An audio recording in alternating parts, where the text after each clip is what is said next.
So Mike, this is our R&D workshop where we do our projects and test fit different parts. This is incredible. Bobs.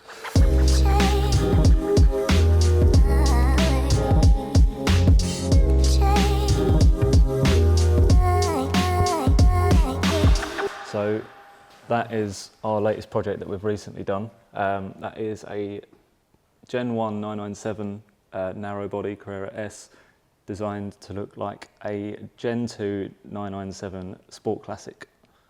Which I absolutely love. I know a Sport Classic, the prices of those went crazy. Porsche originally said they couldn't sell them in the UK, and then after a little bit of a turn, the fortune, they started to, well, the people that bought them cheap, they started to make huge amounts of money out of them. So yeah, to turn a 997 into a Sport Classic is, I think, a utopian dream for a lot of people, but I can see what you're doing there. It looks absolutely incredible. We sell all the parts on there, and the main purpose was just to make sure they all fit. So the people that buy the kit know that what they're buying can go straight onto the car without any issues. So what you're saying in terms of R&D then, Sam, so if you, because you do bespoke parts, don't you? Your OE parts, OE match, which I absolutely love.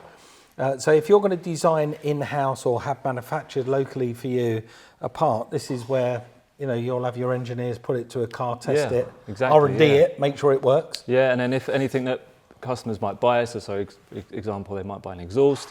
If they say, oh, it's not performing correctly, we can come here, test fit it to the car, see what's actually wrong, send it back to the supplier. The rest is history. Fantastic, yeah, absolutely awesome.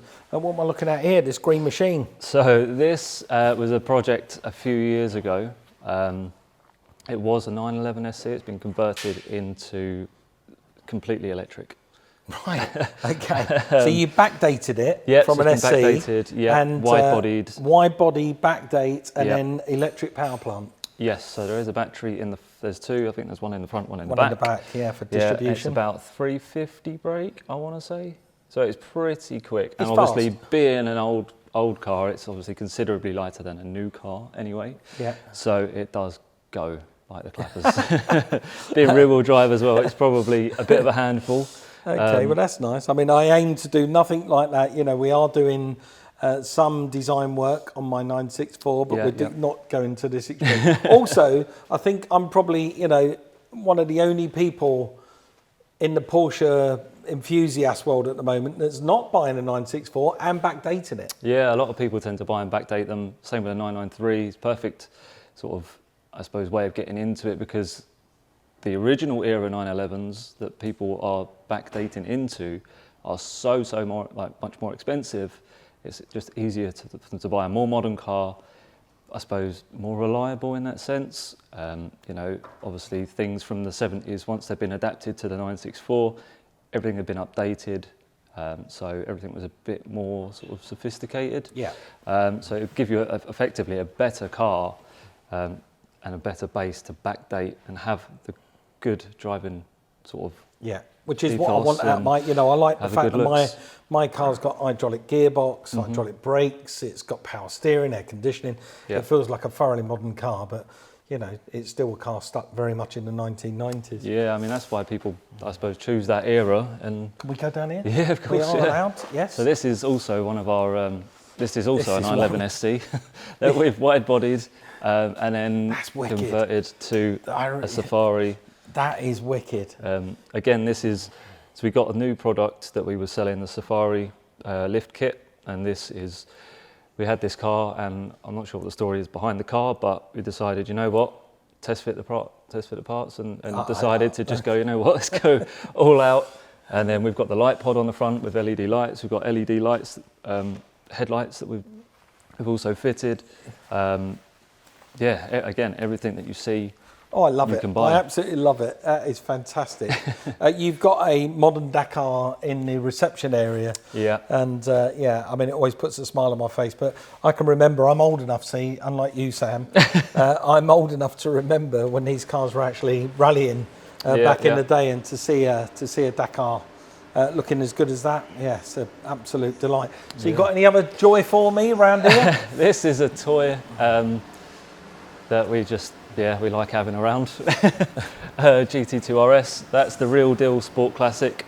Well, we'll get to that one. Let me just, this is the GT2 RS. 991 Gen 2, yeah, with Weissach pack. It's got magnesium, Weiss gold wheels. This is the sort of utopian Porsche for a lot of people out there. You know, a lot of people will go, that's what I want. You know, that's the sort of top of the tree. Even the 992, I don't think the RS 992, I don't think is as drivable as one of these. I think that is surprisingly comfortable, given what it is. I mean, I've only moved it around the workshop and down the road, but it's amazing. It's actually quite comfy. And then we've got this. Yeah, so this is the real deal sport classic. That's amazing. So the other one we see was just before this. It was just a normal 997 Gen 1. It's black. We just used it for test fitting exhausts and clutches, and then we got the kit, and then we just decided, you know what, test fit it on there. So side sills, Martin knows a bit more and go a bit more in depth with it, but the side sills we took from the original car, and we took a moulding from this car, paired them together, put them on the car. So there's no other way of getting a narrow body 997 with side sills. You can touch it. I can just touch it. So I can say I've touched a few $100 grand's worth of sport classic. One of 14 right-hand drive cars. Yeah, what's weird about it, I spoke to Porsche about this car, and they couldn't sell them. You know, when they first made them, they couldn't sell them, and they were actually reduced them at dealership level until something happened, like, I don't know, a famous car reviewer reviewed one and said how good it was, and then people started to go crazy for them, and now they're worth fortunes. Yeah, there's only, I want to say 250 in total. Something 275, was it? Is it 250? 250, right, yeah, very low number. Yeah, low number volume car. Well, I mean, just being around these cars and what you do here gives me sort of confidence to know that the journey that I'm taking with my 964, I'm sort of working with the right people, because you know, you guys, you really do it for real. You design components, you R&D them, you test run them, you make sure that they work before you put them into the marketplace. Yeah, and you sell everything, literally everything you see you can buy. Same with this. I mean, this at the moment. You do this kit, don't you? Yeah, so we're currently test fitting this spoiler. The original ones of these, they were on a bench. I think they're around the corner, but basically you put this on, and these are a little bit flimsy, so we just took the design, redesigned it out of MDF to start with, as you do, and then eventually, once we found something that holds it sturdy enough, we get it made out of CNC alloy and bolt it on, and away you go. Feels lovely. Yeah, it's good quality stuff. So it's really good. What got you into Porsches initially? Because it's there's a huge community for them, but I mean, there's loads of other cars that you could go for, but why in particular? I mean, you're sort of you could be a Ferrari man, an Aston Martin man, a Porsche man, or you could be all three if you wanted. For me, it was always, I'm a poor kid from South London. When I was growing up, we didn't have a lot of money. And in South London, where I'm from, you didn't really see Ferraris or Lamborghinis or Aston Martins. You didn't see them at all, in fact. But you would see the odd Porsche 911 because they were more affordable, and they, you know, anyone who was doing well in the London area, the first car that they went and bought, like that yuppie period, they went and got themselves a Wowtown 911. Yeah. So for me, as a young, impressionable man wanting to succeed in life, it was always going to be, for me, a 911. So I fell in love with the shape and the look of them well before I got to drive one. And then when I got into my formative years as a car dealer, I can remember the first time I bought and sold, it was an SC, almost identical to this. It was black. But I bought and sold an SC. And I can remember that feeling of getting into this car that doesn't make any sense. You know, it shouldn't work, should it? We've got a 1/4 ton engine hanging out over the rear axle, and the petrol tank is up front, and if you've got an empty petrol tank to a full one, it handles differently. So fundamentally, it's wrong. You know, the car technically doesn't make sense. However, I can remember driving it I was a young man then, driving it like an idiot, and thinking, how is this car doing this? I shouldn't be going around corners this fast. I shouldn't be laughing and smiling this hard. And that was sort of the trigger point. You know, once that happened, for me, it become not an obsession. I would say it become a way to earn a living. It become my life. So I buy and sell a lot of GTI products, Golf GTIs, 205 GTIs, but I always try to put in stock a very nice 911. And then over the years, I've been, you know, a TV presenter for many years. Over the years, I'm busy, you know, and I don't have time I enjoy the cars that I do on TV. And we've done a few 911s on TV. But then when I've got into my later years and started to, you know, be a bit more successful business-wise and other ventures that I do, when I've become a bit more successful, I started to buy and collect Porsches. And yeah, I bought a few 911s, and I had a beautiful 912, almost in the same colour as this, which I absolutely loved. And then lately, I sort of sold everything. I've gone through this. I think it's a reverse midlife crisis where people buy things and collect them in their midlife. I've done the opposite. I've sold everything. And the reason I sold everything is because within my collection was this white 964 turbo. And it didn't matter what was on my driveway. It could be the 1964 Mini Cooper S. It could be the Ressant 911 GT SC.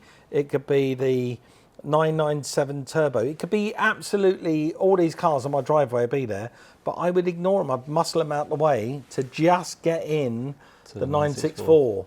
And I realised that I can't drive them all. I just want to drive this one car.